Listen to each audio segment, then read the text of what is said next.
Okay. All right, ready? All right. So we're live. We have our guest here, Joe MacGown, right? Joe MacGown. All right. He is a art. What would you call yourself? Art aficionado? Well, I'm definitely an artist. I've been in the Starkville area for pretty good while, since sixth grade.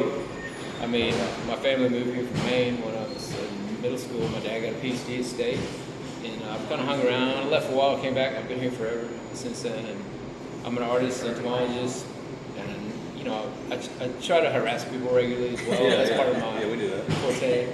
So, touching on an entomologist. So, just for the viewers out there, not entomologist. So, I did a little research. Etymologist is the study of language or something like Etymology. that. Etymology. That's And right. entomologist is the study of insects. That's right. That's right. I work for the Mississippi Entomological Museum. It's housed on the campus here, and I've been there for many years. I retired a few years ago, but I went back part time. I love working there. Everybody retires and just goes back to work. Oh, dude, it's awesome. I mean, I had my years in. I might as well retire, but the research is fun. I'm an ant specialist in particular. Okay, I'm glad you said that because when I was growing up, Hey, you're welcome. one of the two jobs that I wanted to do, because I didn't know what the possibility. I was just watching TV. I wanted to be an archaeologist or an entomologist. Yeah. And most people don't even know what an entomologist is, probably. Like, the majority of people. But I found out that being an archaeologist is like, there's like maybe one job per every 1,000 cities or something. So I said that one's got to be ruled out. And then I realized that you actually have to go to college for a long time to do classes. Typically, that's true. That's why I am. But ants, like you said, you're an ant specialist. That's right. Those are the most interesting to me because I read something the other day. You are correct. I read something the other day saying that ants are like the smartest insects or something. If they have smarts. Well, we don't like to give human attributes to insects per se, because the way they work is different, and we don't really understand it. But they do. They are marvelous in the way they deal with situations. Okay. Very socially oriented, typically. Now, as far as ants go, have you went to other places to look at them, to research them, or just mainly here in Mississippi? My research is primarily southeastern, but in some cases I haven't collected a whole lot worldwide. But also I do work with the U.S. in general, and I do work with certain groups worldwide. So I'd be an expert for certain groups worldwide and everything regionally. And I have a website even. It's in the southeastern United States. I'm involved with many ants. websites. Yeah. Okay. That's interesting. Now, as far as your art, before we started the podcast, you were talking about you occasionally fly people in. You have an art gallery. Is that what we call it? Well, so I started this place in the country, out in the Sessoms community. It's about 10 miles from here, and it's out in the country, and near the refuge. And have a little land, and I always wanted to have a cool place. I grew up poor as dirt and didn't have anything, and I always wanted to share what I had, and now I have more. So I have a compound. My son and I started this. It's called Mars, the MacGown Art Retreat and Studio. Mars. So I have a house out there. I have primary house, living house. Then I have an old house. That's what we call the art house, with a shop, and I do work in there. And I have a secondary gallery, really. And then I have I built a studio. I have an art studio to work in. I built a gallery recently, just finished it, and my son and I built a cabin, and that's for visiting artists. They come and stay in the cabin, and they can use the area and the facilities. Tell us a little bit about the artists, the types of artists, and also where they've been flown in from. Well, typically, now I've always had people come out and stay, but it was only about 5 years ago, really around COVID, we decided to start. I had more time. I retired to build stuff, so I had a place where people could come, really. And also, I'm part of another organization. I need to mention this: the Del Rendon Foundation. It's a local group. I'm on the board. And we bring in money for that foundation to support the arts in the Golden Triangle, music, art, every kind. So we were able to generate money from that, and also bring in money in there from grants, like from the Mississippi Arts Commission.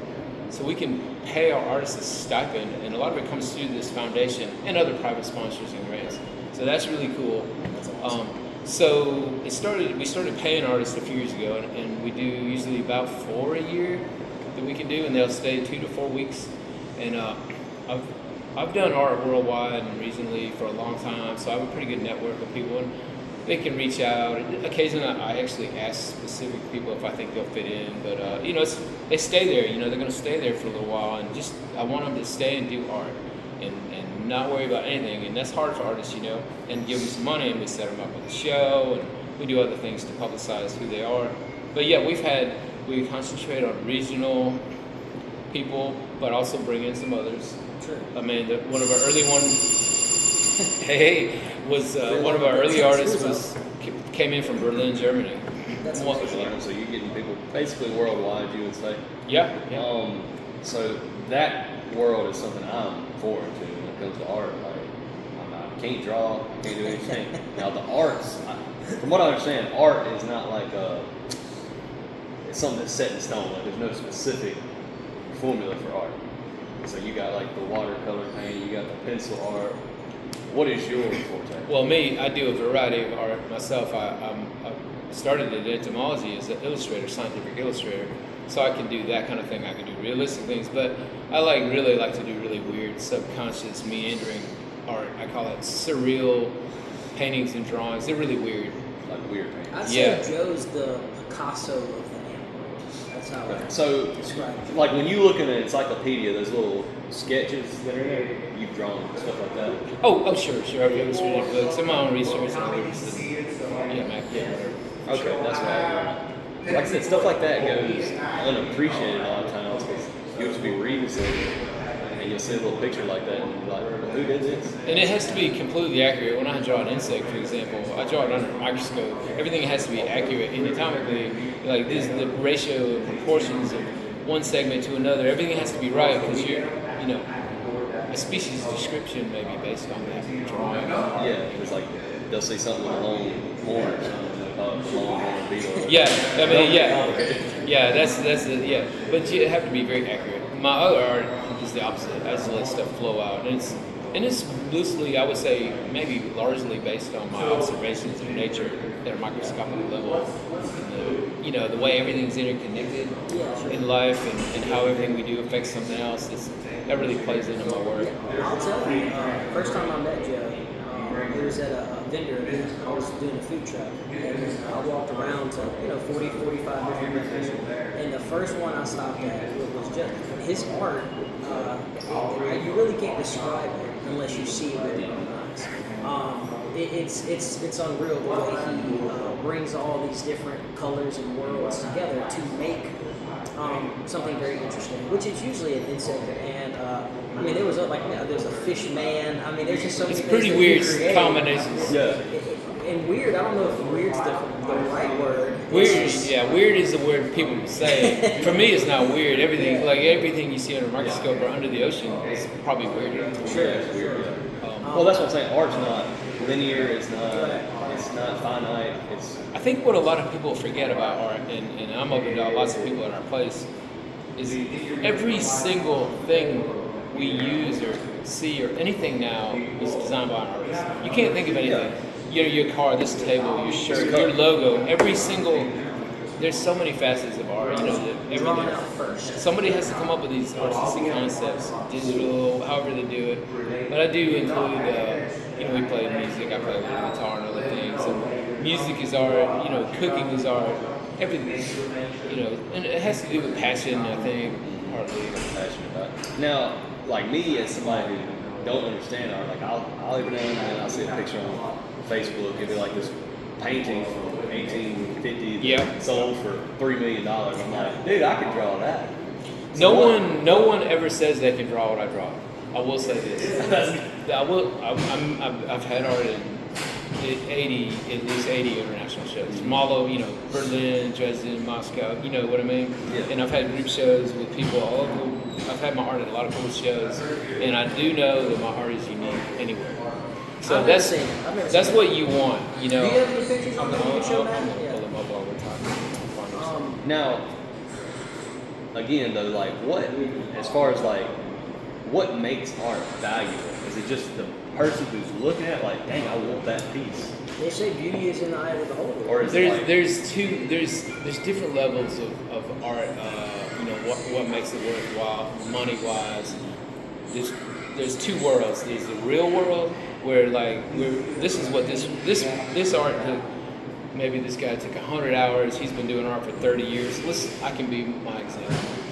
Maybe I took 100 hours on this painting, and I've been doing it for 40 something years. So I'm really experienced. It's really unusual. It's really unique. No one else can do it.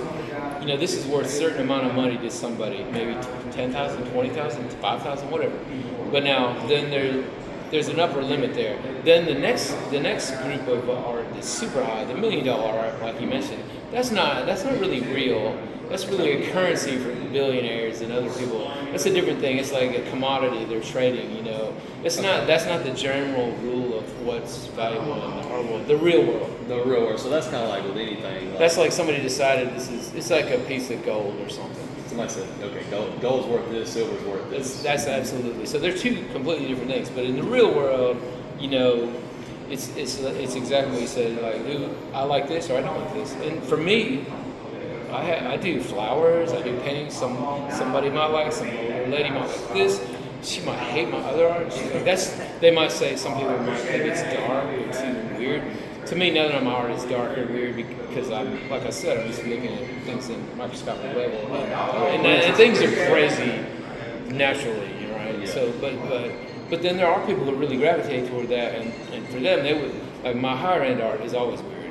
Like anybody can do normal art. I've given art lessons. I can teach how to draw a portrait. That's easy, but to have stuff come out of your mind and make it take shape and show somebody, it's different. So you may not like my art, but I've never met anybody who didn't appreciate what I put into it because it's. Oh yeah, there's a lot of work. Yeah. So you can tell. Yeah, you can tell. He's like I don't like it, but he's good. And I've even brainwashed people over the years. Like they used to not like him maybe, and then later after a few years, like. Man, he had a show in Paris, or something. Yeah. How did he must be, over time, I've had people who didn't like it come back and buy something. That's happened to me personally, like with this social media stuff. People, like in the beginning, they were hating on it or whatever you want to call it, and then now they're like, "Oh man, how you doing, man?" or whatever. I'm like, I remember you back when you didn't like what I was doing. Yeah, that's true. I mean, so there's a lot of,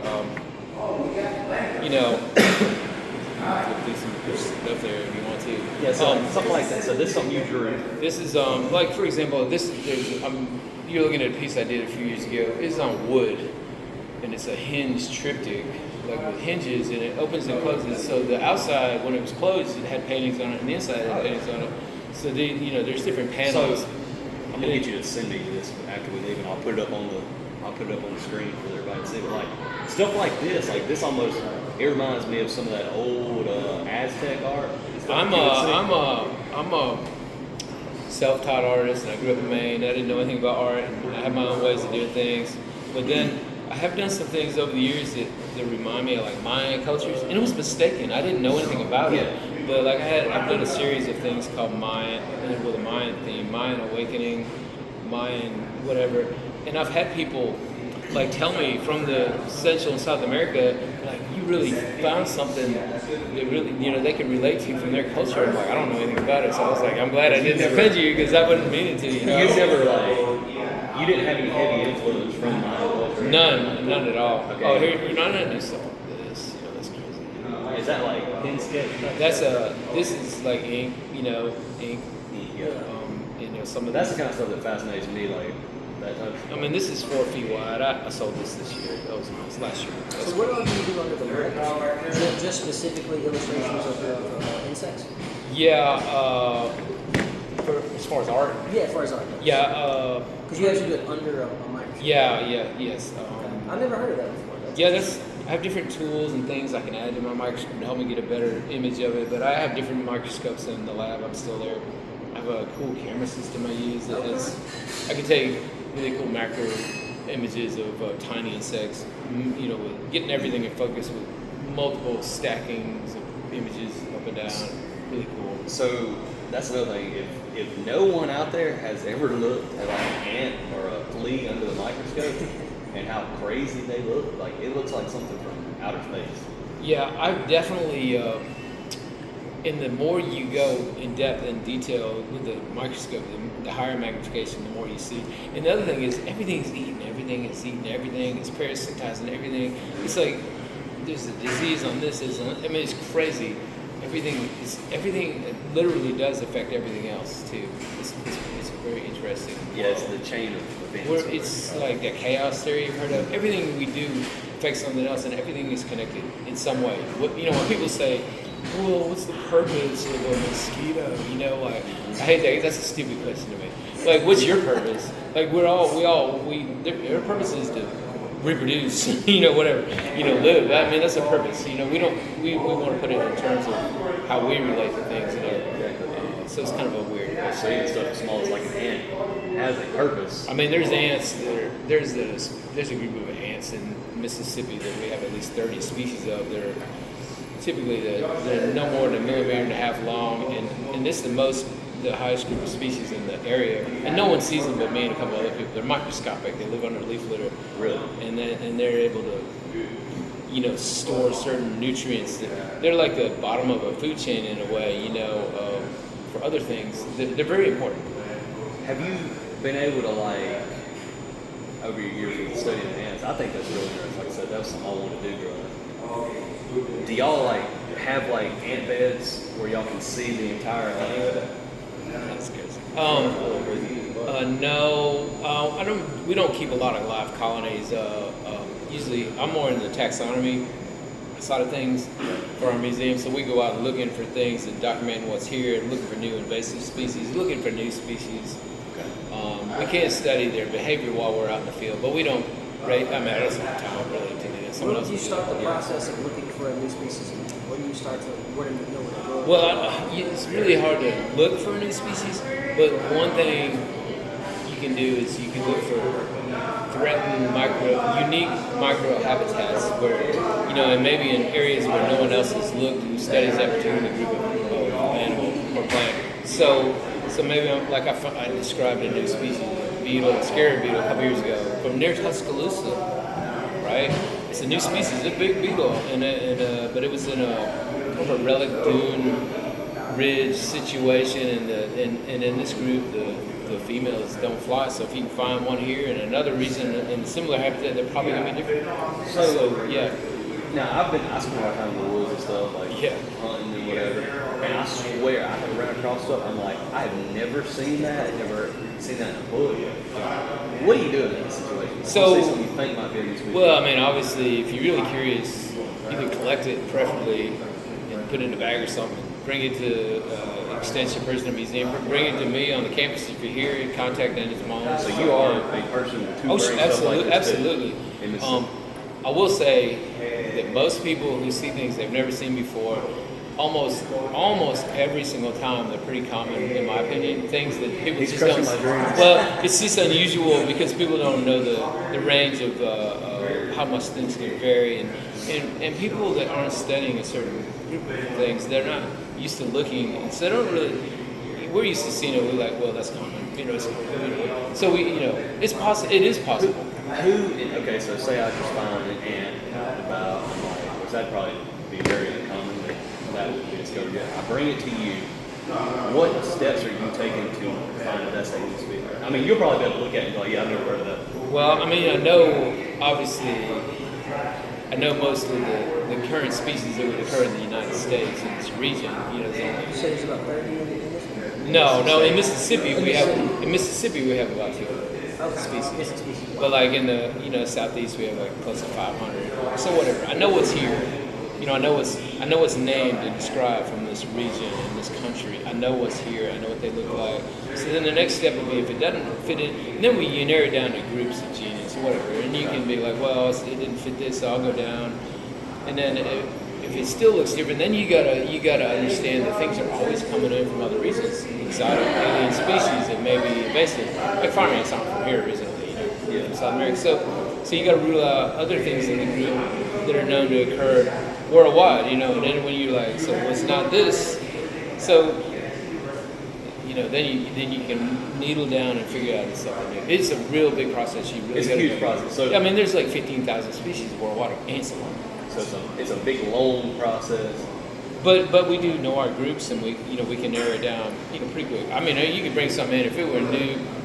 I mean, we had a collection of some male ants a few years ago from Texas in this desert scrub mountainside. We had traps out, and one of my coworkers was going through a sample, aerial trap sample, and he found these tiny little things in there with wings. He thought they might be wasps. He wasn't sure. They were 0.5 millimeter long, and they were just buried in this mass of other bugs. And he's like, what are these? Are these ants? So I said, yeah, they're male ants. And I said, these have never been found in North America. I knew that immediately because they were so. So y'all discovered something new. It ended up being a new species, but also the rest of the group was only known from mountains like 2,500 kilometers south, and only in cloud forest. So this is like a really crazy record for North America, and it was a new species. And we did DNA work and all this to correct. So obviously that gets put on like a bigger scale amongst. Well, it's really cool. It does. It makes you look good when you find something. For sure. It does make you. Okay, that's what I was wondering. 'Cause I'm gonna be out there looking every time I'm in the woods. I'm gonna be looking. What's the name of that gun? The Creekmore 6.5. Yeah, the 6.5 Creekmore. So if you're out there with a 6.5 Creekmore, obviously you won't be killing anything. Look for some ants. Yeah, right? look for some ants. Maybe you can have some success. I will say most of the cool ants we find nowadays, and we have a lot of people researching ants in the world, and we have groups we get together. We publish these findings in books and journals, scientific journals, but most of the ones that are new are going to be, like I said, in a really unusual habitat that hadn't been looked at really well, and they're usually going to be small and possibly subterranean with cryptic habits. How did someone else miss these? Or did anybody ever look in this region? So Mississippi's been good. I bet you, like, the only one other person who studied ants here, and that was 100 years ago, and he had like 107 species. So I've added to our list in Mississippi, 90 species. So you yourself have found. But now these 90, all of them were not new species. They were here and no one found them. So not all of them are new. But I probably found 15 new species in our state. That's impressive. Of ants alone. So that's kind of what I was talking about. I have a new species in my yard right now. I'm working on. Really? It's part of a bigger revision I'm doing for the whole North American region of another group, which I have other species. Is it ants or These are ants. You made them ants. But yes. But if something else is really unique, I'm going to write about it. So another thing, like I've noticed recently, I say recently, do you know like what a roller poly is? Sure. Which those aren't insects, right? No. Okay. So you don't mess with them. Oh man, I roll them around. Yeah. Play marbles. We all mess with them. Yeah. I don't know. There's a theory online, like it's talking about how we don't see them anymore. And somebody commented, I was like, I think this might be true. They say, yeah, because you don't play in the dirt anymore. You're not a kid. But I never see them haven't seen a anymore. roly-poly in 10 years. Oh, I definitely have. But I will say that human behavior and urbanization and how we use land and how we use pesticides and where we normally are, you're gonna see some things. You won't see certain things in certain situations. But out in the woods and stuff, you can probably still find some. Things do go through phases. Sometimes we'll have an invasive species come in. Maybe it's a similar type behavior, and it may move out another one out of the way. Like we have this earthworm in our area now that's like new. It's sort of what they call it. I was reading something about that. Jumping earthworm, and they create these little mounds of dirt and yards that are new to the area. We never had these before. And even earthworms in general, I don't believe any of them are native to this region, but they've been here a while. But these are new. So there's always new things, and they affect other things. So, who knows? What about the myrtle? Is that really here? No, we don't have them here. Y'all have no record? No, we definitely do not have them here. What's the most dangerous insect around? Because I've heard of things like the murder hornet. I think that's just to kind of scare people. Yeah, what do you got to worry about in Mississippi? Yeah, what do you got? Well, the murder hornet, it's an Asian hornet, giant hornet. It's just the name they gave it.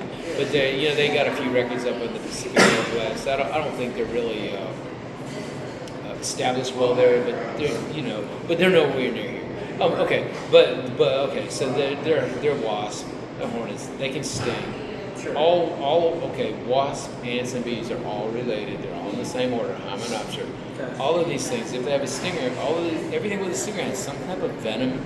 So potentially any of them can cause a problem. Fire ants, Some people have a reaction and have an anaphylactic shock, and people have died from fire ant stings in Mississippi. I don't know. West Nile, is that still pretty prevalent? It's things that, I don't work with mosquitoes a lot anymore. I used to, but yes, that's something we're really worried about, especially if you follow in the climate and things are changing and warming up and things that used to be more tropical. Now we're having more and more issues with that. That's for sure. But the murder hornet, I say with quotes. This is sensationalized things. Yes, if you were in China, in Asia, wherever they're from, and where they really are common, and you got into a hornet nest, they're huge, and you got attacked, and if 50 or 60 of them stung you, you could potentially die, especially if you were 5 or 85. Sure. But no more. They are no more dangerous than honeybees. Really? As many people die from honeybee stings as these. So I'm allergic to, I'm pretty sure it's bees. I don't know if it's honeybees specifically, but I have had an anaphylactic shock from one sting. And you keep a EpiPen or anything They're on too you. expensive. Well, so you just gotta be careful. And then fire ants also, though, they're more dangerous than snakes. No one dies of snake bites in Mississippi. Look it up. I haven't even heard of one. Yeah. I'm big. But you will read about people who have died of fire ant stings, honeybee stings, things like that. That's incredible. Well, because when you get in a fire ant bed, you look down and already 10 of them done bit you before you know you in Yeah, there. and it's not a bite; it's a sting. They sting you. It's a sting. They actually have a sting. They bite a little bit and they sting you. So fire ants have a stinger. Yep. I didn't know. Yeah, certain ants do. And I don't know if you know this. Ants are cool. All the workers you see are female. They're non-reproductive So the females. man So puts the the ones woman you to see- work. It's a little different. The male ants, their only function in the ant and the bee Be and the wasp king, right? is to mate and then they die. So the queen ant, there is no king in it. It's the king. Nope, that's right. The males are for mating and So then like they for the die. purpose of our wives seeing this, there's a king and then there's the Yeah. ladies work. Oh yeah, there's a king. His lifespan is very short. Some ant queens, usually ant queens, are winged when they first appear, and they fly and they mate, and then they lose their wings to start the colony. They get big. And then they are big to begin with, and they can. Some of them can live several years. Okay, so they don't live like 20, 30 years. This isn't like a long lifespan. No, but there, maybe there's a couple of species that could live close to that, but mostly, Okay. one. So it depends on the species. So do you know them little ants? They call them cow ants. I got stung by one of them one time. Oh my god. Yeah, I do know that. Now that is not an ant. It's actually something So else. it's a wasp. It's It a feels wingless like- wasp. But no, they're not like I said, lady. But it's called a cow killer, a velvet ant. It looks like a giant ant, but it is actually a female wingless wasp. And if you ever watching them, you can see males flying around looking to mate, and they have dark wings. They'll hover around looking for mates. I run if I see one. You do not want to get stung by one. They do have, and we have several other species in there. That's just the biggest. God, those hurt so bad. Yeah, that's amazing. Have you ever seen that guy that does the Yeah. Coyote Peterson that does the lets them sting? Yeah. That is crazy. There's the most potent sting of an ant or anything really is supposed to be the bullet ant. This is down in South America. We have a couple of specimens. They're like an inch long plus. They're huge. And they used to, they're apparently if you get stung one time, your whole shoulder goes numb. So I was. Do you? Okay. Oh, this is a great. He's loving this. I'm loving this. Okay. I want to be an So entomologist. I stay in the woods. Yeah, we could tell. He lives in it. I'm just still, I don't stay as much as some people are, but I'm like a 1 to 10, I'm like a level 5 right now. Sure. So when you're in the I was woods, gonna give a 6.9. Get a little higher. when you're in the woods and it hits you, you gotta take it. Okay. It's gonna be a little Oh, great. nasty, but as soon as it drops and hits the ground, Immediately you'll What have about some that? beetles, flies. how do they find it? Where were they? It's incredible. I never have seen one unless there's poop around. That's right. Like one of them flies that are green and Bottle fly, yeah, that's right. And there's beetles too that'll be in soon. And Oh yeah, they just want to roll it up and just. some dung beetles are very host specific as far as what kind of dung they feed on. Like we found, like there Your was gun a. might not be good enough. There- That's that's true. That's a good gun. No, it's true.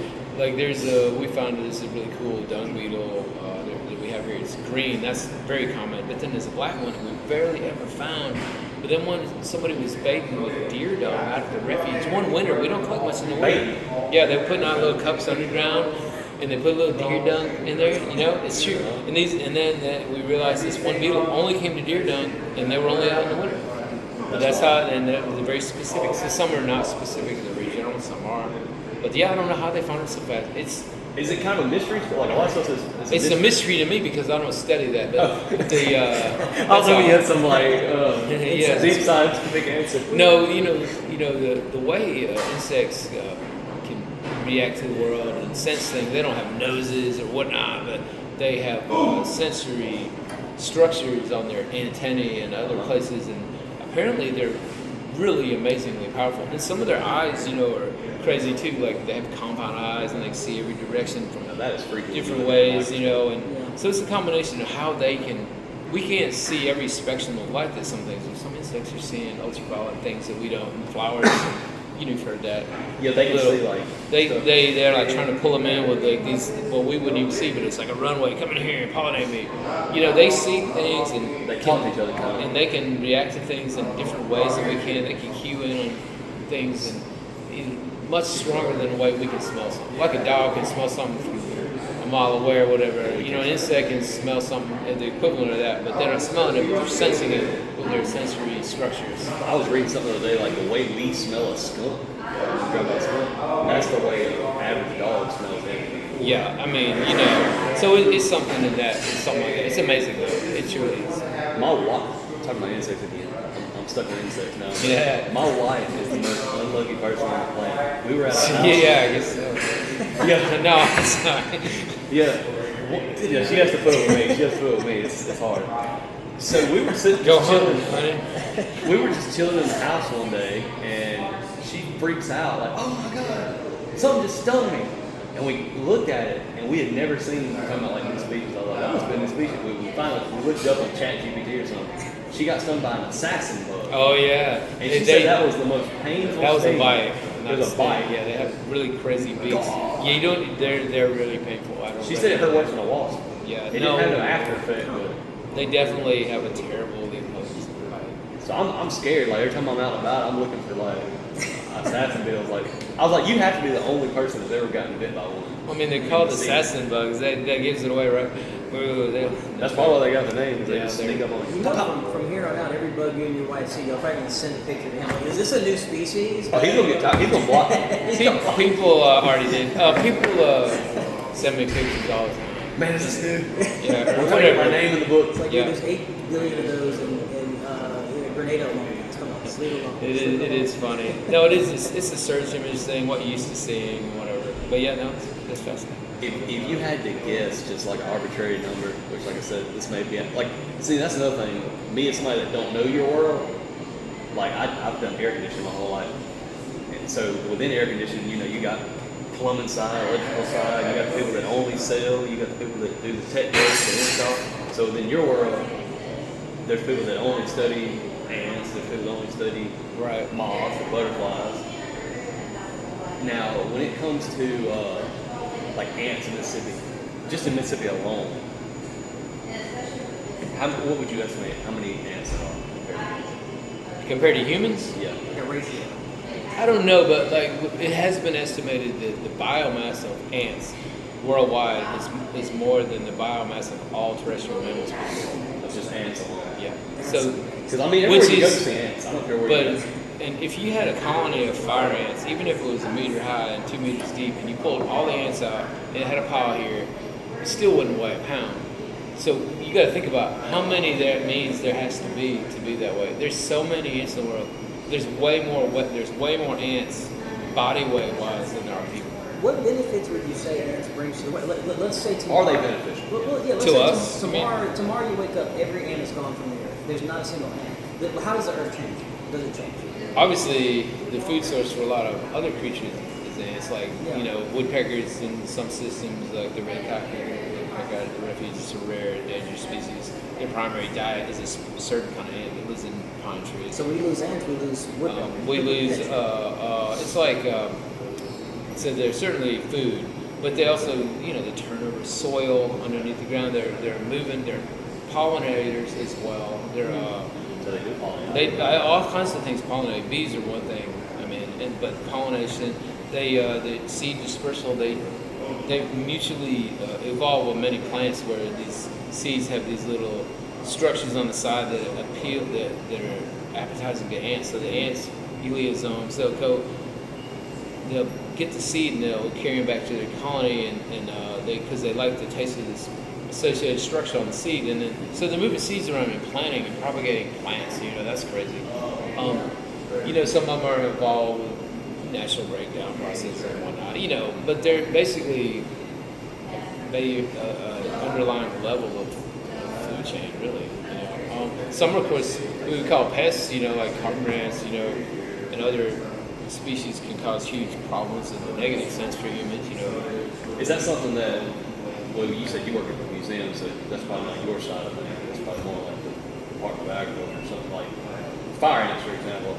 Every year that passes, you go out in your yard. This year there's 10 beds. The next year you go out, there's 15. The next year you go out, there's 20 beds. Well, a problem? They're no more a problem than they have been. They've been here about 100 years in our region, but they have. It depends. They have certain levels of, like you see, different densities of mounds and whatnot. But basically, a given acre can only support X number of mounds. It doesn't matter. So when you see more, maybe some are smaller. They'll even out, depending on the day, they'll even out. So if you study them every day over a period of time, you would be like, well, we basically have the same number each year, density-wise. And also when it's super wet, super rainy, you'll see ants come up out of the ground and build their mounds up higher. When it's super dry, they go down low to get water. So depending on the weather, the climate, you're gonna notice them more than other times. So So are you pro poisoning them, or do you say just let them be? Well, unfortunately, we have to, as humans, we have to think about ourselves a little bit selfishly at times. I have an agreement with the fire ants on my property. I rarely use pesticides on them unless they're up around the house. I might put a little there, but normally in the open areas, I just disturb them. Yeah, like every time you kick them out or mow it or whatever, I get them. I don't want you here. And they gradually move to the edges of the tree line and whatnot. And so they're fairly smart. They'll figure it out. Well, they're not smart. They just react. They you just keep pushing them and disturbing them, and they move. And now they're good. And then if you could have a 2-meter tall colony at the edge of the yard. I don't care as long as I'm not walking in it. You're over here. I'm good. I'm cool. Yeah, it's fascinating. I just don't like my kids stepping in them when they're playing outside. I got smaller kids. I like them. I mean, you need to teach them. Be aware. And, don't step in that bed. Teach kids, man. They're called beds, but we don't sleep in them. One of my kids, he's older now, so he don't do it. But we looked out one day, he was just standing there, and we're like, "What are you doing?" He was just standing there crying like. Yeah, no, we're like, "Hey, get out of the ant bed." Yeah, he was like 1 though, so yeah. No, in these situations when you have young kids around and others, you need to control them around your houses. If you, in whatever way, everybody's different. My mortal enemy on this earth is wasps. I'm just going to be completely honest with you. The red pegger wasp type things. Yes, I have murdered more wasps. They should call me they got the murder hornet. They didn't have me the hornet murder. If I see them, because I've done air conditioning work. Oh, absolutely. You open up a unit, and they come in with them. Okay, and this is a separate thing. Those mahogany wasps, the really dark orange ones. I didn't start seeing them until probably 7 or 8 years ago. They are evil. Yeah. So these type of wasps are, we have peaks. Different years we might have way more than another year, and it depends on a lot of factors like climate, like maybe the weather was really cold one winter, knocked them back, and they're not as bad this next year. Maybe there were a bunch of predators one year, and then knocked them back. But then maybe it was really warm this winter, and so forth, and they never got knocked back. So maybe we have a peak year next year. Also, it has to do with their prey. Mm-hmm. They have to have prey to feed their young. And so, like a lot of these wasps will grab little caterpillars, larvae, to feed their young. And so maybe they overkill one year and they have this huge population, and maybe the next year there's not enough support. So maybe you'll see peaks. You've noticed that, I'm sure. Some years it's Oh, like yeah. way more. A couple years ago, 3-4 years ago, we had it was one of the biggest peaks of these wasps I've ever seen. Yes. I think it was about 4 years ago. You could not go in the attic without, like, it was literally like Final Destination. I agree. I've been building my own stuff and helping other people, and I pulled off the, what do you know, underneath here, I was pulling something off to repair something on the soffit, you know, on the side of the house, and I was looking up in the end of the soffit, had some damage, and looked all the way from the bottom of the soffit to the peak at the top of the gable. I looked up in there, and they were watching us every foot all the way up. Just unbelievable. Unbelievable. So one thing I've noticed, like going up in attics, if I go up in an attic that has a bunch of dirt dauber nests, Yeah. you don't see wasps, or you see a lot less. I don't know if they eat them. Or... No, they don't. Dirt daubers are typically filling their nests with spiders. I see that. They parasitize them. That's what I didn't know. Maybe like they whoop up on them or something. No, I they think fight that's each other. probably just luck. I see them together routinely, so that's probably just. Oh yeah, it's probably just luck. Yeah. See now I'm even less hopeful. So now when I go up, I would not be hopeful. I So it's still would, I would be on the just hope lookout. that you don't have a banner year for the wasp. This podcast might have saved your life because you thought, Oh yeah, I made this. I wouldn't base connection it on. myself. I wouldn't base it on that. It had no scientific relevance. Yeah. I just, with me and a couple people, we noticed like, hey, when there's a bunch of dirt daubers, yeah. I don't see as many There's wasps. just less room. That's all. That's Yeah, maybe I don't know. Maybe There could be some interactions they don't want to, but they're not actively. maybe I just discovered a new breakthrough. You probably didn't, but maybe you did. we may have to get a grad student looking at this. I swear he's gonna be getting a bunch of pictures. I'm like, have you ever seen anything like we'll get this? some grad students to your house. Man, Now, I will say this: I found a guy that works for me, or used to work for me. He found a layered wasp nest. It started out about that big, another layer. Oh yeah, It was like regular red wasp. yeah. It was huge. And we probably should have brought it in somewhere like. Oh yeah, we got like some in this. our museum lobby. They're crazy. They Next can time I be find big. something like that, I'll Where's the probably bring it to museum you. at? Can we go check it out anytime we want to?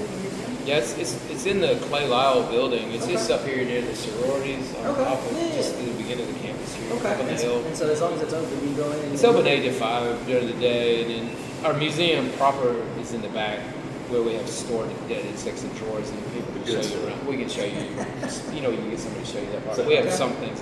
So you go in there and be like, hey, shoot me the good stuff. Yeah, where's that good stuff? Well, absolutely. If you contact someone there, call them up, find us online, and arrange to get someone to show you around. It's really good. Yeah. We have cool stuff. We have tropical stuff, butterflies, giant beetles. My wife hates looking at stuff like that when we go, like every time we go out of town, like to a big city, we always go, I try to go to the laboratory, or what do they call it? Arboretum. Or where they got butterflies Yeah, and oh, plants yeah, and stuff, yeah. and insects everywhere. She hates going. Well, don't bring her then. I'm not bringing her here. She'll be bored out of her No, mind. You're like us shopping. Is it? God, I've been here 5 It's like me hours. going. It's the equivalent of me going to TJ Maxx with her. Yeah, that's terrible. Yeah. Your son. So I met your son. He seems to have a passion as well. I don't know. I mean, this was I guess get from you. Does he have the same passion as you? Did he get it from you? Is he going down the same? It's genetic. Everybody in our family, we're just a bunch of weirdos. All the way back, Yeah, That's yeah. true. We're a lot of artists and musicians. He's grown up here in the area, and he plays like 10 instruments, sings. He's a writer. Y'all paint the same type of stuff? It overlaps a little. It's really, sometimes we collaborate, do Okay. paintings together, and murals. And but his is a little more abstract. Mine is a little more. I have a little more imagery in there. It's more you can figure out. His is a little more abstract, a little more. I don't know how to describe it. He also does ceramics, especially odd creatures. He calls flip gloves. His is more of you're looking at it, you're trying to figure out what exactly. Now he's more Picasso-esque. More Picasso-esque. I'm more like Salvador Dali, and not even really that. I mean, for lack of a better comparison. Right. I'm a big fan of this. Yeah. So He he gets on the phone and Googles. Yeah. No, he does. He should. He's worked with area youth doing art, teaching at outreach centers, like the J.L. King Center and stuff. And then he does. We have art business together. And he helps out with that, and we do a lot of art. He's had shows. He had his first big show in Berlin when he was 21. He went there. Yeah, for a month. He's like, I'm going to Berlin for a month. I got a 2-person show. So that was really cool. And he's had several. When he doesn't invite you, does he like kind of stand there like, man, where's mine? He went. He had like $300 in a backpack. He's like, I'm going to Berlin. His ticket. And he came back with $300 in the backpack. He didn't spend any money. He's like, they fed me, man. I've been at a restaurant. I've been paying. He said, you want to trade that for some food? And he's like, yeah. Hey, like we did for the food. He absolutely, yeah, absolutely. I feel like that's something. But like, he's very consistent. younger people should definitely do that. Like, go try to travel. Like, you know, if you graduate college and you're still not married with children or whatever, go abroad for a year. Yeah, absolutely. There's people be a nomad for a little bit. There's people that try life over. We spent we spent a month. I would. But about 2 years ago, we spent about a month with my family. We all went to Italy and France, and I've had shows over there in France like a bunch of times. I've never been, so we got to meet some of the artists that we've collaborated with, even him, and so it was really good. We were out there painting and walking around and traveling around by bus and train. It was really cool. Yeah, but it is really good. It's a different world. Like, Absolutely. It's an adventure. even different states. Like, if you've never been out of Mississippi, like, going to, I don't know, Arizona or somewhere. It's New like, York. They got some different ants in Arizona. Yeah, they do. That's right. They got them little long red ones. They got some I snakes. got a too. feeling for like a while now, Matt's Adventures, like we're gonna be looking for ants in different places. Like, let's just go to Arizona look for some ants. You know? Yeah, all the harvesters. There's some cool things. Listen, y'all think I'm joking? Because I travel a lot, so every time I'm out, I'm be like, Well, you can come by. Vegetable. We'll set you up with some vials and tell you how you want. We need label. There you go. We need data. We don't want just an ant. We need the locality information. I won't be bringing back the worst possible samples. I'll be like, it'll just be in like a little napkin. Well, we'll give you some vials and some ethanol. Don't drink it. You're gonna Don't pull some drink wings it. off some bees. Like, look at this ant. This ant looks crazy. We can tell. I can tell that you know when you do that. I can tell. I will save it. Yeah. I just want my name in the book somewhere. I want an ant named after me somewhere. Okay. Just Well- paint one blue. Like, this new blue ant. One way to get a name after you is to donate a lot of money to a museum. Oh, So as wink, hint, hint. as your podcast audience increases and your sponsorship increases, and you start thinking about your What's my favorite ant field, entomology, especially the ant part, Sponsored by ant killers. we would really cater to that. The Matthew Pithecus. Yeah. Yeah. Well, whatever. What's your last name? Callahan. Callahan. It's gotta be Latin. So It could be it's gotta be Callahanensis. We put something on the end. Just some kind of Callahan. We'd use your last name, Is your Callahan. goal in life not now to have to be named after an ant? I It's mean, your getting name. there. I had a coworker named one after me a couple years ago. It was really cool. Really? So it's actually an ant name. Strabisines MacGown. Now that's interesting. Now, okay, so I'm going back to the wasps because they're my mortal enemy. They are. I have been seeing wasps on some of these jobs. Like, you know what a guinea wasp is, or they call them guinea wasps? That's what we call them. And then you got the regular red wasp, which is more brownish. Can they interbreed? I have seen some that look as if. Well, there's a lot more species than you're probably familiar with that are in that area. So probably those two are not interbreeding now. But there are others that are a little closer that do hybridize occasionally and form some variants. So you can't. There is hybridized. If they're really close enough, in the scheme of things, it's possible.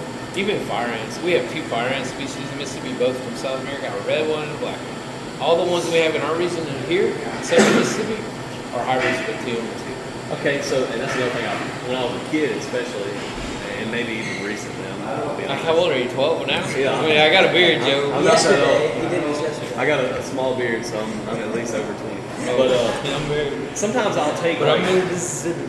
I'll take like one piece of an ant colony and put it in another and just see what they do, and they typically fight. It depends. So fire ants. Some fire ants. It does. I've never done that recently. So it does depend. Some of our fire ants. No, it's true. Some of our fire ants have single queens, but then there's other groups of them that have multiple queens. They're called polygyne colonies versus monogyne. When you have a polygyne colony in your area, which a lot of ours here are now, more and more, they're basically acting as one huge colony that if it mounts in, they're not going to do that. So it depends. It depends on whether they're a single queen type colony or multiple. It's like some of them will fight and some of them. It really depends on the structure and Yeah. the queen structure, and that's changing over time. Just as a younger person, you just want to see things and see how they work. And Well, yeah. It's just kind of fun watching them fight. Oh, and another thing, I'm back to wasps again. I can't get off This of guy on these walls. So I would capture wasps sometimes and try to feed them to a pet tarantula that I had. Well, yeah. A tarantula will not touch a wasp. That's something I learned on my own. We Did it sting the tarantula? No, they're terrified of each other. They either respect each other or. There's especially in South America, but also in the West, America, Southwest. There's we have tarantulas. There's a predatory spider wasp called tarantula wasps or hawks. Mm-hmm. Have you heard of this? Yes, I've seen it. They're large and they will sting a tarantula and they will basically put it in a coma and drag it in a hole and lay an egg in it, and its young it'll hatch inside of a spider. It's alive. Technically, it's not dead. It's fresh in a coma the whole time, and then that thing is a larvae that feeds in the inside until it's ready to incubate and come out. That's crazy. It's crazy. Man, it's interesting. Spiders are not. And that dude that lets the tarantula hawk sting, he's even more crazy. That guy's even crazy. If movies became a reality and all spiders just overnight became 8 foot tall, would we be able to win that fight? No, This is a very serious question. I mean, I don't think Would we so. lose? I don't Would we think lose that? we got guns and stuff, but it'd be amazing. Even if ants got that big. Oh, we lose because they're so many. We'd be cooked. We'd be cooked because they're so many. And they work together. We don't work Have together. y'all seen some of those spider movies? Oh yeah. Eight-legged freak. That was my Eight-legged favorite freak. movie. There you go. It had what's his name? What was that dude's name? He's kind of famous, but He was in like the Scream. he was in the Scream movies How is too. that? He was married to Yeah. Courtney Cox. Yeah, that was a. Well, I have arachnophobia, so I can't watch those. But I mean, I'll glance at them, and then when Are you scared of spiders? Oh, no, legit. If a spider crawled across the table, I'm out of this podcast. Oh my god. Yeah. Ants, wasp, I'm good. And most people don't know how many spiders there are either. Have you ever wear a headlight? On your head, the little strap. You Like into the woods and stuff? Yeah. Oh yeah. So if you're out at night and you have a headlight and you will shine it on the ground, you'll start seeing eyes going reflecting black. It's a lot of wolf spiders. They're ground spiders, pretty big. They run around. They're everywhere at night. You can see their eyes. You can see their eyes. They reflect back, and you can walk right up to them because it transfixes them. So this time of year it's not as bad, but like in Mississippi, when you start deer season and stuff, you go to the woods and start doing stuff. Those spiders make those huge, pretty webs. Right. I walk through probably 50 of them every year. Some of those there's some big ones too. Yeah, and the spiders in them are that big. You see some ones with the greenish back. They look like lichen. So the yellow. There's yellow one. There's one out in the woods that's huge. It's our biggest one. It's a green. Some people call it the shamrock spider. It's our biggest. Usually when I walk through one, I'm doing this right here. Yeah. Just like freaking You don't have out. time to see the spider. I don't have time to look at it. They're amazing. But I have been showering. I was in my shower not too long ago, and I was washing my back, and I felt something. I'm like, hey, what is that? And it was one of those. I guess they're wolf spiders, but it was like that. The legs extended about that big. It was on my shoulder. The size sounds a little unbelievable. It looked that big. It was a new species. I've seen some daddy long legs. It was a new species. That's what. Now we also have fishing spiders that you see along water edges. You've ever seen them? They're really big, and some of these They things. have one leg. Yeah, and they can actually catch little fish and eat them. No, I didn't know that. And I've heard that when you're sleeping, every person on planet Earth at some point when they're sleeping has had a spider go in and out of their mouth or the nose. Is that definitely? I refuse to believe that. I haven't. How do you know? But on average, maybe. You definitely. You probably had like There's no 30 chance. or so the next 29 people. I need to call my therapist, set up my next appointment. Arachnophobia. Well, he don't do spiders. Spiders aren't insects. Well, we do a little bit. We do collect them. And Oh, y'all do? Okay, so y'all we do. have plenty. So where's your passion at these days? You've done it all through your life. Sounds like you've done a lot of amazing things with ants and art. Where's your passion at these days? Obviously in both, but where is it? Clearly. I mean, my day, is every day I do like morning is science. I'm really smart for about 3 hours a day, and then it's like, oh man. That's because you don't drink coffee. And then I got a Coke, and I'm gonna be hyped up though. Sugar! And then I go. I haven't had a Coke in a long time. I'm gonna go. And then I usually go do the carpentry stuff to build my place, which is almost done in yard work. I'm really working on making it a cool place, interesting. Sure. It's a long process. This is your art place? Yeah, and then I work on art every day, and I'm trying to work with the community in general in this region with the arts over the years. I organize lots of art festivals, art events, work with lots of artists, especially younger. Is that your goal? Is to just because we love that. That's something we wanted to do when we started this podcast. Is speak with other people in the community that just love helping people. It sounds like you really do this for your passion. You want to help other artists. Yeah, I do. I love making art. I have to make art. It's not like a choice. I mean, I do it every day. And then, but I also love sharing what I know and have with others, and that includes the science too. I've always wanted to share stuff online or in papers. So this 10,000 ant questions, you love that. I don't care. I have websites I've developed. I have 20,000 more. No, I've been part of a lot of big websites about ants worldwide. I've helped hundreds of grad students worldwide. I love sharing what I have. But yes, I like working in the community. Also, though, at the same time, I don't have time for people who are not doing it. Like if there's an organization or something locally, whatever, maybe they're like maybe they should be doing a lot more, but they're not. I'm like, well, that's fine. I'm done. I'm good. I'm going here. I'm gonna do it. I'm gonna do what I'm gonna do. We're gonna find a way. Like our Del Renton Foundation. I'm wearing a shirt now. Right. We're gonna do stuff. It doesn't matter what y'all do. We're gonna do something good. Right. If you're not doing, if you won't get on board and be a part of it, that's good. If you're not gonna be on board and you're not helping the community, well, I'm gonna do this. Right. That's somewhere I went in my life recently. Is like if people aren't in it for those reasons. Like I don't even want to and you can see it quick. Like there's so many organizations and stuff. Like they say this is what their mission is, but they ain't doing it. Well, our Del Renton Foundation, we have several members on the board. It was named after Del Renton. He went to state. He got a degree in art. He was a really big musician. He died 20 years ago. And his brother Andrew, who's Andrew Renton, he's a treasurer on our board, and he's the director of the Veterans Affairs. He's a general. He's amazing. He plays music locally too. Sings. But we have him and his brothers, and anyway, we have a few people, friends and family on the board. No overhead. Everything that comes in for support goes to the arts. Musicians. Nothing. No one gets paid. The same with my place. I'm not making any money. I'm not a nonprofit. I don't want the control over my place. Yeah, you don't. But I'm not making any money because of it. I'm losing money. I mean, I'm building stuff and letting people use it for free. I want people to come out and use it. So, as far as helping people, I think he's from here. Zig Ziglar, you ever heard of him? Sure. Okay, I think he's from North Mississippi. Mm-hmm. One of his famous quotes is the more people you can help, the more successful you'll be. And success doesn't always equal money. Yeah, I would say the more I've done, especially with my place out here, the more I've done with this project, the Mars Art Retreat project, the less money I'm making because I'm not focused on selling art at galleries anymore. Mm-hmm. So I do have still some salespeople come in and I do smaller events just for fun. Like these art events locally. Yeah, the ones I've seen. I just like to harass people. We sell a few prints and stuff, but that's not a lot of money, but it's fun. And that's another thing. I mean, you said you already retired. You've been put your time in work world. So this is more of a passion project, hobby. Yeah. Worst case, you have fun and help other people. I mean, it's never not a good idea to be nice. And working with other creative people is really rewarding. You can always learn. You might teach something, you might learn something. It's just fun to overlap. I really enjoy that. We're all in different worlds, all three of us. But now, we overlap more than the other.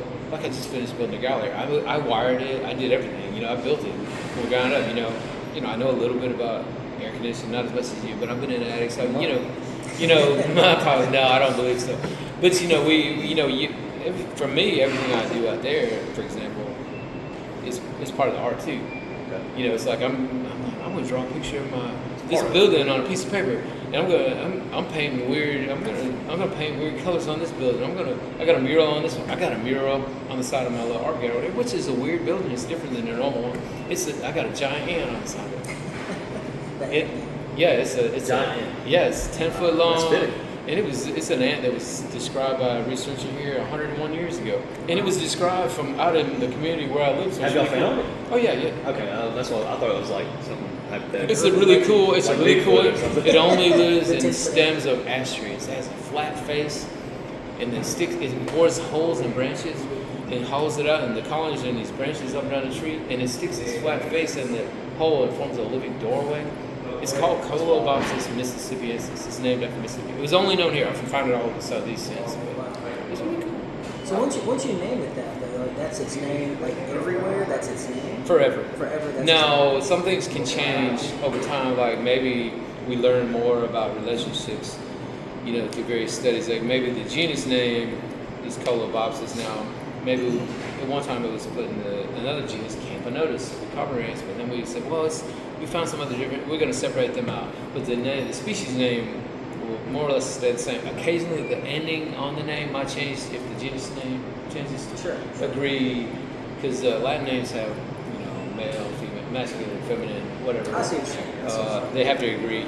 But as far as discovery, you discover it, you name it something with Mississippi in it, and then... Man, the shelf life of our publications could be hundreds of years. I still use publications from like 1800s, whatever. Like this is still relevant. Yeah, sure. Whenever it was named, I still, need that information. In 100 years though, like you're probably not gonna care. I think I'll be around. You'll be around. What I hope is one day when I pass away, whatever there may be, that I'm cremated and my dust and my molecules mixed with other people who I don't like and that I wouldn't have liked, in the future, and somehow I affect who they are. Yeah, make them a little bit better. Or So now we do this podcast basically not on campus, but in the coffee shop, which is technically on campus in Mississippi State. So I do like to put some shine on the university. Yeah. When it comes to like those types of programs and stuff, Mississippi State is one of the top schools. Am I right? With our like our museum in general, we have a really good collection. We have over 3 million specimens in there. The ant collection is one of the biggest in the eastern United States. In fact, I was an author on a really cool paper a couple of years ago in a journal called Science Advances. You may have heard of the journal Science. Yeah. This is the journal that Science puts out for scientists, called Science Advances. I actually got to do the cover too. Oh, wow. And it was a worldwide collaborative paper on ant ecologies and densities and whatever, where they're found worldwide. And this is a paper that won a national award in Japan and was a runner-up for an international award. And the reason I was on this paper in part was because our collection is so good. We had so much data out there in our already database that I got to be involved with this crazy good paper. Yeah, because like I said, you only. We have a really good collection. We work with researchers all around the world. I mean, you're the only entomologist I've ever met. Well, you're lucky you got to meet the best one, the coolest one. The best one. I will say this: I'm a very unusual entomologist in that Well, you're not wearing a lab coat. Well, I'm an anomaly. I do not have a degree in entomology. Really? I've written over 160 papers in different What journals. is your degree in? I don't have a degree in anything. Yourself. So I went to art school 1 year when I was younger, and I'm like, whatever. You still have a shot. I know, that's what I was thinking about earlier. That's why I wanted you to know. I was hired as a scientific illustrator. Dude, this is crazy. My dad got a degree, PhD in entomology here. We moved here in 75.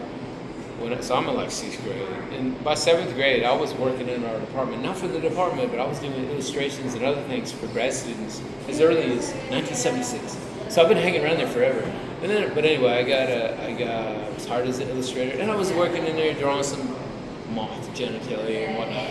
And then learning to do things. And I'm like, this is a cool place. I like it. So I started reading some of the books. And I'm an expert. I'm a worldwide expert. I've written papers. I've been an editor for international journals. Dude, I've helped bring in lots of money and grant work, over the years. So I'm a self-taught entomologist. It's really unusual at a university. So you weren't a professor? Nope. I was a researcher and Researcher, always a researcher. Right. So to be a professor, you would have to be an entomologist. Technically. You would have to be. Well, I'm an entomologist, but I have to be in our department. I would have to have a PhD. Okay, so you'd have to. Okay, but you just skipped the line. Yeah, I did. And also, though, because of that, I got to start a little earlier, and I was able to retire early. Kid, you don't have to school. Yeah, go to school to be what you I'm a little unusual, and then that's the same in the art world. I'm self-taught. I'm self-taught everything. Self-taught carpenter, self-taught whatever. Which, I mean, entomology, I've never seen like an entomology program anywhere. I don't know. We used to have one here. We do not now for undergrad, but we do. But you can still, if somebody wanted to do that and study bug, like, you can work your way into that. So a lot of people don't know, and I don't recommend. You got to be a certain personality type, obsessive freak. You got to be something's got to be slightly. You got to be a genius, obviously. Yeah, whatever. But I mean, whoever you met me.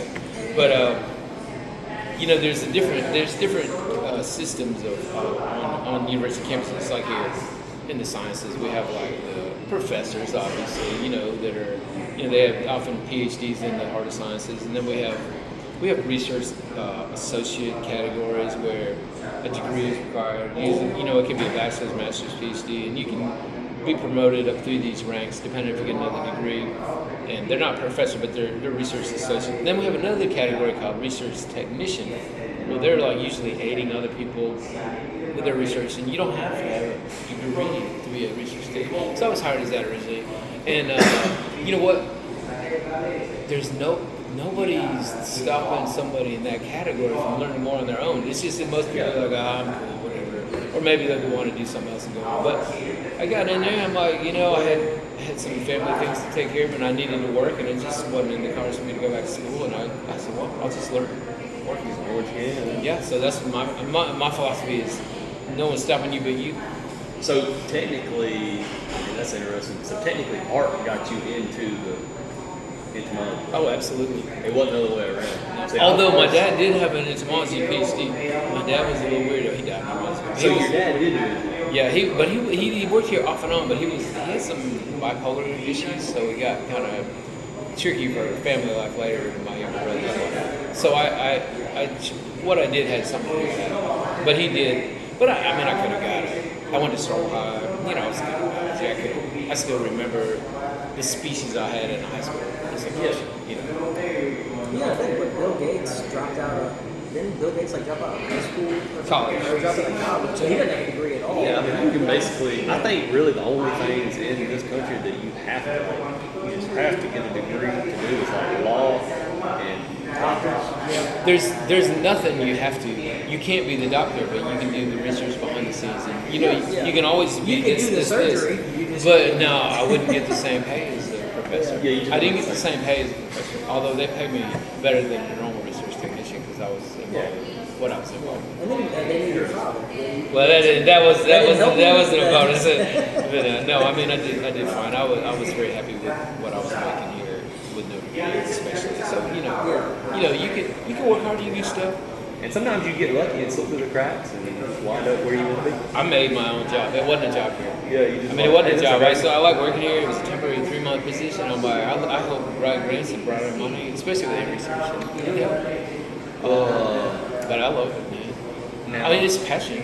Yeah, it's a passion. It's a passion. So that's passion. It's learning anything, doing something, learning is passion. It's very similar to what you do. You don't have a degree in social media. You don't have a degree in networking. I don't have a degree in networking, right? Yeah, that's what we do. So. Yeah, no. I have a degree in something, but it's very useful. What is that? Just the air conditioning. Well, it's not even a degree. You got a degree in air I would have conditioning? schooled 2 years for it. I went to Harvard and Harvard Tech. I got my AC training, heat pump certified. No, it is really weird. I've been in this world with most of the researchers or PhDs in the world, and I published a lot of papers. I'm working on big treatments of things, and I just reviewed a paper last week of new species of ants found in Thailand mountains, and then I sent the review. All these people have PhDs. I'm reviewing a paper right now from another journal. All the people have PhDs. So you're surrounded by all these people. But I might decide whether their paper gets published or not, and I don't have a degree. People will see my deal. They always are like, Dr. MacGown, would you submit something to our journal? I'm like, maybe. Well, that's kind of like on a military base. You got the military police, and usually they're lower rank, I guess you'd say. Yeah. But if some colonel or somebody beats up on a woman or something, they're gonna arrest them, even though it's a chain of command. That's just. It's weird how you don't have to have all these qualifications to still. A lot of people don't know this. Like in scientific journals, we write you do research, you write a paper, you submit it to a journal. The editor looks at it. First of all, he says, "Hey, this may or may not fit our journal." And if it does, he's like, "All right, well, it looks like it's the sort of thing we would publish." So then he sends it to reviewers, experts in that field. They can be anywhere in the world. And those reviewers, they don't ask you. There's no thing like, "Are you a PhD?" You can be anybody. This is gonna be. They review it and they decide and they give comments back and forth and you change things or not and it gets published or not. And but I mean, they don't ask you. You don't. You don't have to turn in Dude, I have had interns the last few years in the summer who are high school kids. 2 of my interns came here to study with me. Ants, they're like crazy good, and they're people I've influenced. They found my web pages and got into ants because of that, right? So they're here staying. A couple of them stayed at my house for the summer or whatever, and they two of these high school kids found really cool things, and I had put them on as authors on scientific papers. They were published in high school. One of them, actually, I put him on as the first author. He found this cool thing. I'm like, I made him write it. You write it up. I'll clean it up. We got it. It got published. 2 high school kids. So they don't have a PhD. The only problem with that is like, you brag to it. Well, I mean, one of them we got. It looks good. One of them got into Cornell, and it looks real good. And then they're like, okay, and the other is at UCLA now, or what, whatever. That's the problem when you do something like impressive like that nobody understands. Like, only people in their world, in our world, But dude, when you're writing a paper for a scientific journal and you got your name on it, it's high school. That's crazy. But I want to help people move forward in that direction too. So that was really cool. Yeah, like I said, the more people you help, I think it's better off you'll be. Like, you don't help to get something in return, but you're gonna get stuff. I mean, usually it's just never bad. It's never bad. It's never bad to be nice, Well, that keeps the world, going in the right direction. Like if we help people, then they see, okay, there's actually good people out there, and they help people. Imagine if you don't, and everyone's that way. I mean, no one's going to help anybody.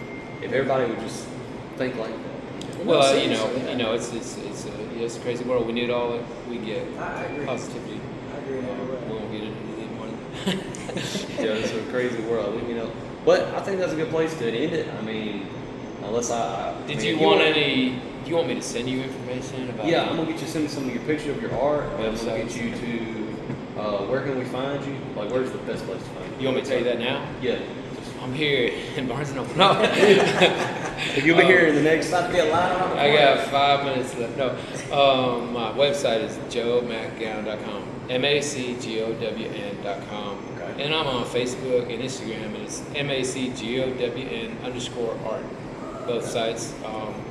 And you can look my name up on Google, MacGown. If you spell it right, you type in MacGown art. We are Mississippi Cannabis. It's MacGown, and you put in ART after that, and you'll find more about my retreat. You'll find I have a Google blurb about me on Google. Okay. You can see pictures. I got art on there. My phone number's on there. My email. I'm not trying to hide. I want you to. He I wants probably to won't be answer the contacted. phone, but if you'll text me, I will respond. And Now you have can 1,000 people sending you pictures of new species. my phone number is on Google. I'm not like I don't care. You gonna have so many people I sending don't you have all my species. notifications. I don't care, man. If it's something really cool. I mean, I might care after a while. Well, listen. Over and over. Sometimes Nobody- people do send us some interesting things, though. You never know. Might Well, find something. Maybe First, you'll be the same. don't be trying to discover anything in my area until I discover it first. Don't send it, because I want to have my name in the book. Well, like I said, we really like money. Money will get you your name in a book if you really want it. Yeah, absolutely. You'll name somebody after a name that they'll, take down toward the cause. No, some people do. We have one of my coworkers. He's now the director of the museum, Jeff on Hill. Like he's named grasshoppers after people, new species. Like you name one after Willie Nelson. And often stuff like that will get written up. Like this species that I had named after me is a coworker I work with regularly. He's good friends with people like Lenny Kravitz and all this. He knows all these people. So he named one species a couple years ago after some famous activist and a singer named Michael Stipe. He was a singer for R.E.M. in Athens, Georgia. So he's friends with him too. And he helped him write the etymology. We use etymology in entomology. So he wrote an etymology of where the species name came from, why it was named that. And Michael Stipe helped him. He co-wrote the etymology part. And that got picked up by Rolling Stone magazine, and so all this, it was in the same paper I was in. That's always. So feels Rolling good. Stone covered this whole thing. So there's all kinds of, you never know. So that's funny you said like me. I have like this one claim to fame, I guess you would say. I was in a TV show that Morgan Freeman was also in. Like we were on TV at the same time. You know what I'm saying? Like yeah, you were in a TV show. yes. Did you meet one? No, I didn't get to meet him. You don't, and that's another thing that you don't learn if you've never been in the acting or film world. Yeah. Like you could be in a scene with, like say, The Rock or something, Yeah. and you may never actually even see him. That's If y'all are, if you don't see two actors on the same screen, and even now with all this AI and stuff, Yeah. you can't even believe that. But like, I did not realize you don't, unless you are the A-list guy, Yeah. you probably ain't talking to the A-list guy. But, you know, this is crazy. I met Morgan Freeman. Guess where? Where? In our museum. Really? He came by See? for a talk a few He years came ago. here for this I mean, first.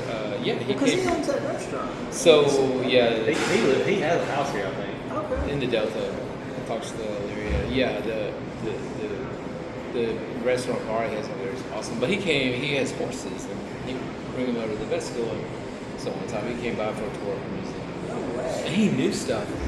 he knew stuff that we would be like, you know. He did play God in that one movie. He knew like we were showing, like our curator was showing him pictures of these butterflies and morphos. He was talking about these have these, and he's like, oh yeah, they have these specialized scales that refract the light, don't they? You know, I'm like in Martin Freeman voice. Like he's like crazy sharp, man. You're like, what's this?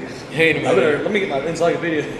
Make sure Well, I'm on it. We knew it, but we're on It's it. amazing that he knows it. I was really impressed. That was Morgan. But yeah, that's cool. It's always unexpected, but yeah, that's like I said. As long as it was on the History Channel, so I've always loved History Channel.